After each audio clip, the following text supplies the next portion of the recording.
Olá pessoal, tudo bom? Eu sou Anne D e esse é o Enfermagem Clássica. Na videoaula de hoje nós estaremos estudando o processo de fecundação até o tão desejado momento do nascimento, todo o processo. Então não perca essa videoaula por nada. E se você ainda não é inscrito em nosso canal, inscreva-se e vamos nessa.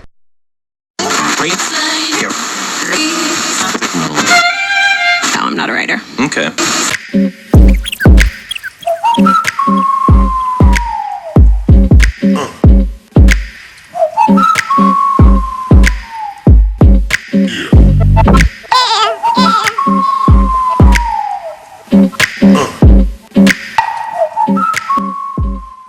Meus amores, mais uma vez se repete aquela velha história. Anne, de onde vêm os bebês? Bom, chega até a ser hilário, né, essa pergunta. Vou te responder de forma clara. O teu pai deu aquela chapuscada de rotina na tua mãe e assim você foi gerado, simples assim. Mas, voltando ao mundo real, tá? Sem muita gracinha, vamos ao que interessa. Bom, nós sabemos que a formação do embrião se dá a partir de 5 etapas. Nós temos ali o momento da fecundação, onde nós temos ali a união do gameta masculino, espermatozoide, com o gameta feminino, o óvulo. Então, a partir do encontro desses dois, se dá a fecundação propriamente dita, tá? E como que isso acontece, Anne? Não precisa nem de eu explicar, né? Seguindo aqui. Antes nós tínhamos o encontro de 2 gametas. A partir de agora, esses 2 gametas vão se transformar em uma única célula chamada de ovo ou zigoto. E a partir disso, esse ovo já vai estar com umas 9 horas de vida, tá? É o começo do início de uma nova vida. Ai, Anne, nesse momento a mulher já sente que tá grávida, já tem sintomas?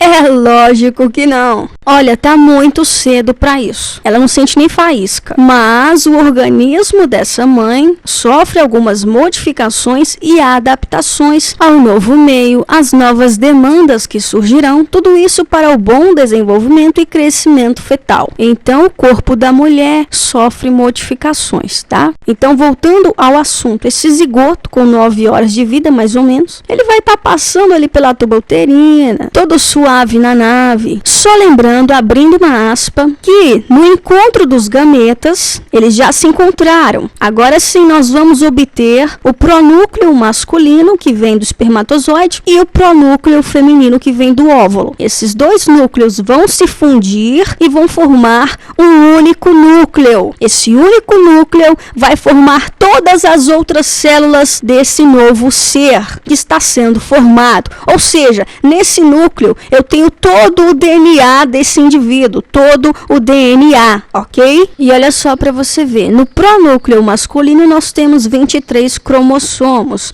No pronúcleo feminino nós também vamos ter a presença dos cromossomos. E são esses cromossomos, tanto do pai e da mãe, que vão definir o sexo do bebê. Então olha só, a junção desses pronúcleos, tanto feminino como masculino, né, é chamado de cariogamia. E a partir dessa cariogamia, todas as células do seu corpo terão o mesmo DNA, ok, pessoal? Seguindo aqui, não vamos perder o foco. Olha só, aquele ovinho todo suave na nave, circulando ali, né, na tuba uterina, ele vai seguir em direção ao útero, né? E ele vai sofrer modificações. Ou seja, ele vai sofrer um processo chamado de mitose, que é a formação de novas células. Isto é, aquele ovo também chamado de zigoto, um único ovo vai se transformar em vários ovos, tá? E muitas das vezes essas divisões celulares, tá, são chamadas de clivagem. Então, se você é um concurseiro de primeira, você encontra esse nome na sua prova, meu filho, você vai acertar. Segmentação ou clivagem, divisões celulares, conhecidas como mitose, tá? Falando agora da embriologia propriamente dita, vamos fazer um resuminho. Nós temos aqui a fecundação, depois da fecundação, a junção dos gametas, cariogamia. A partir disso, nós vamos ter um processo chamado de clivagem ou segmentação. essa única célula chamada de zigoto, esse único ovinho, vai se transformar em outras células. E a primeira fase de relevância, de acordo com a embriologia, é a fase chamada de mórula. Ou seja, esse ovinho vai sofrer segmentação e vai se transformar numa nova estrutura chamada de mórula. A primeira fase de relevância aqui. E a partir disso, ele só vai sofrer segmentação.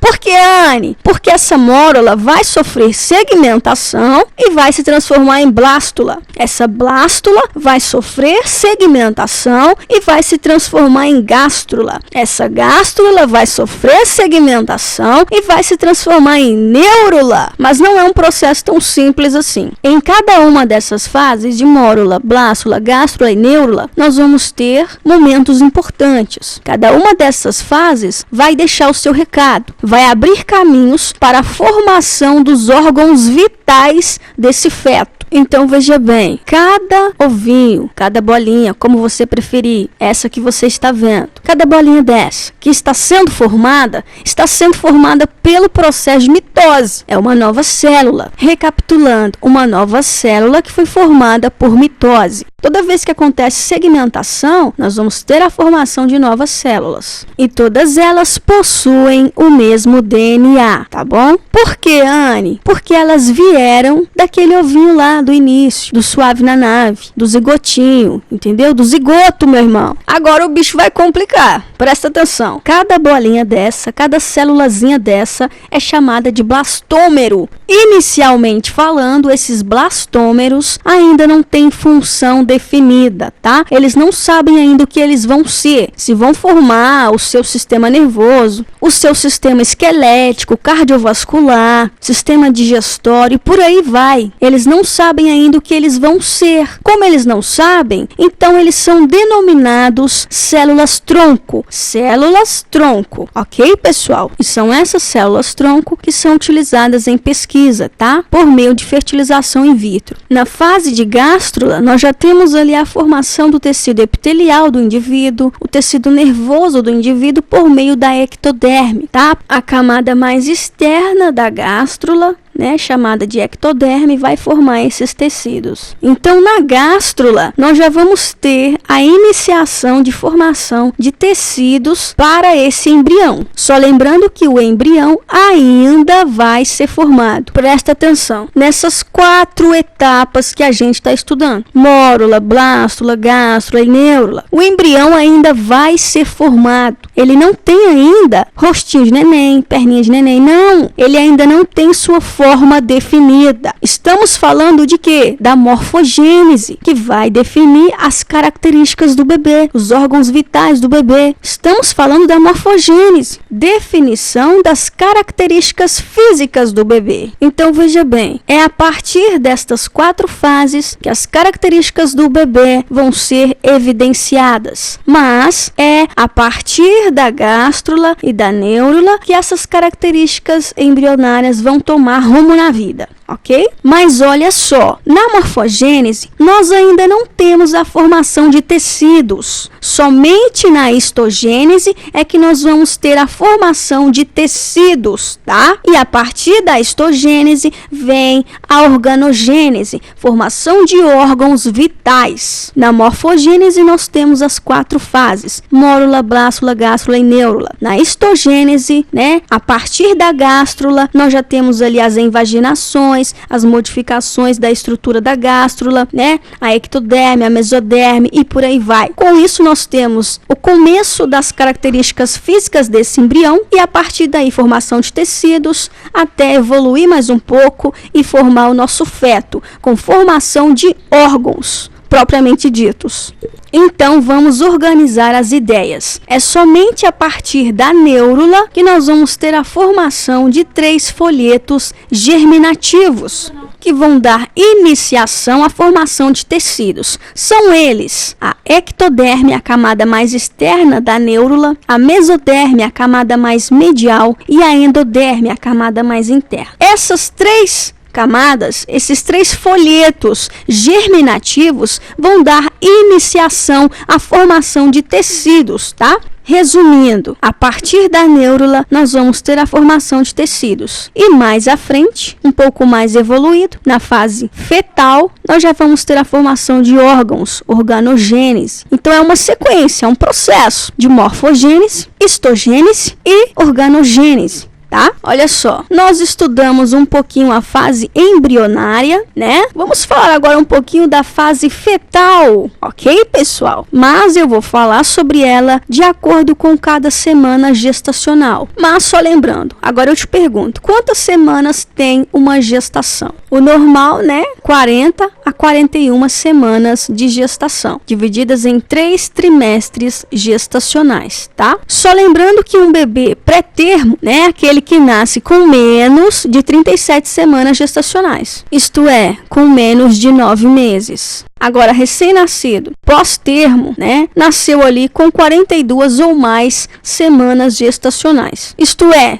nasceu com 10 meses, muito fora do padrão, tá? O tempo médio de uma gravidez é de no máximo 268 dias, ou seja, 38 semanas e 2 dias. Mas também é muito comum, né, gestantes chegarem a 40 semanas de gestação. Seria muito interessante se as mulheres fizessem uma consulta ao médico antes, né, da concepção, pré-concepção, para planejar a gravidez. Uma gravidez planejada é mais bem-sucedida, tá? E isso envolve preparar o organismo, preparar o corpo físico e emocional para gerar uma vida. Ninguém melhor que um médico para dar devidas orientações. Então, durante, né, os 3 trimestres gestacionais, a mulher tem que fazer o pré-natal, o acompanhamento médico, as consultas de rotina, que são obrigatórias e de direito de todas as gestantes. Para o quê? Para a promoção, para o tratamento e a prevenção, tá? Na saúde da mãe e do bebê. Granola! Então vamos nessa, olha só. No primeiro trimestre, que compreende a primeira semana de gestação até a 13ª semana de gestação, nós vamos ter o desenvolvimento embrionário e fetal, tá bom? Mas eu não vou entrar em detalhes, vamos apenas fazer um resumão. Vamos apenas citar alguns marcos importantes de cada trimestre gestacional, tá? São 3 trimestres. Vamos começar falando do primeiro trimestre. Olha só, no primeiro trimestre, mais ou menos aí com 4 semanas de gestação, 1 mês mais ou menos, né? Nós já temos ali a formação do embrião. O primeiro trimestre de gestação é um dos mais importantes, porque nele nós vamos ter o desenvolvimento embrionário fetal desse bebê. Por isso a mãe tem que ter total perseverança no primeiro trimestre, porque se a mãe for tabagista, alcoólatra, obesa, diabética, hipertensa e não faz controle e não faz tratamento, o desenvolvimento do bebê está comprometido. Está comprometido. Olha só, é justamente no primeiro mês de gestação, tá? Nós vamos ter o acontecimento das 3 etapas embrionárias: morfogênese, histogênese e organogênese. É no primeiro mês que acontecem essas 3 etapas. Por isso, toda perseverança ainda é pouco, tá? Já a 6ª semana de gestação, por volta ali dos 2 meses de gravidez, nós temos ali o desenvolvimento do sistema nervoso central do bebê. Então, olha bem como o primeiro trimestre ele é importante. Olha só, é por volta da 8ª semana de gestação que a mulher começa a sentir os sintomas da gravidez. Começa a ter enjoo, vômito, ou seja, ela descobre que está grávida por volta aí dos 2 meses, tá? Ela nunca descobre, né, no dia da fecundação, não. A partir da 10ª semana de gestação, que equivale aí a uns 3 meses, mais ou menos, já pode ser feito ali o exame de ultrassonografia, né, para acompanhar o desenvolvimento do bebê. No primeiro trimestre, ele ainda é um embrião, tá? Que está sendo desenvolvido, ok? Falando agora do segundo trimestre, nós ainda temos a presença de um embrião que está tomando as suas características físicas, está se desenvolvendo, se transformando em um feto. E, por volta da 15ª semana de gestação, já é possível descobrir o sexo do bebê. Por volta da 17ª semana, né, que equivalem aí os 4 meses de gravidez, esse período é marcado pelo início do acúmulo de gordura, tá? Muito importante para a manutenção, né, da temperatura desse bebê. Por volta aí da 19ª semana, né? 5 meses de gravidez, a mulher já consegue sentir o bebê se mexendo dentro da barriga e esses movimentos vão ficando cada vez mais intensos. O bebê já não é mais um feto, ele já possui suas características físicas formadas, que estão apenas amadurecendo, tá? Então, veja bem, o segundo trimestre vai da 14ª semana até a 27ª semana de gestação. E a 27ª semana aí dá mais ou menos uns 6 meses de gravidez. O terceiro trimestre, da 28ª até a 41ª semana, esse período ele é marcado pelo estabelecimento de algumas características, como por exemplo, padrão de sono e vigília, movimentos, mobilidade do bebê. Ele começa a se tornar mais ativo aos estímulos externos, estímulos da mãe, música, barulho. A percepção dele fica mais aguçada. No terceiro trimestre, podem ocorrer de acontecer partos prematuros. E isso já é o quê? Um fator de risco. Um bebê que nasce com menos de 38 semanas de gestação. Pré-termo. Isso não é bom. E podemos dizer que com 41 semanas de gestação, o bebê está completamente formado e pronto para nascer. Mas se ele ainda não nasceu, é provável que o médico, faça uma indução do parto. Vamos deixar claro agora, cirurgias cesáreas não são naturais, tá? Não são naturais. Devem ser feitas apenas por indicação médica. Se a mulher tem indicação de parto normal, faça o parto normal. Cirurgias cesáreas somente em casos de precisão. Vamos evitar riscos, evitar complicações pós-cirúrgicas, vamos melhorar a qualidade de vida desse RN, vamos evitar um possível perfil patológico para esse bebê, diminuir as taxas de morbimortalidade por partos cesarianos, aumentar a expectativa de vida e aumentar ali a alta hospitalar o quanto antes, né? Então essas foram algumas abordagens que eu quis trazer para vocês. Eu não entrei em detalhes para não aprofundar muito o vídeo, mas eu espero ter contribuído para o conhecimento de cada um de vocês. Essa foi a videoaula de hoje. Que Deus te abençoe e te dê a paz. Muito obrigado pela sua atenção. Inscreva-se em nosso canal. Até o próximo vídeo.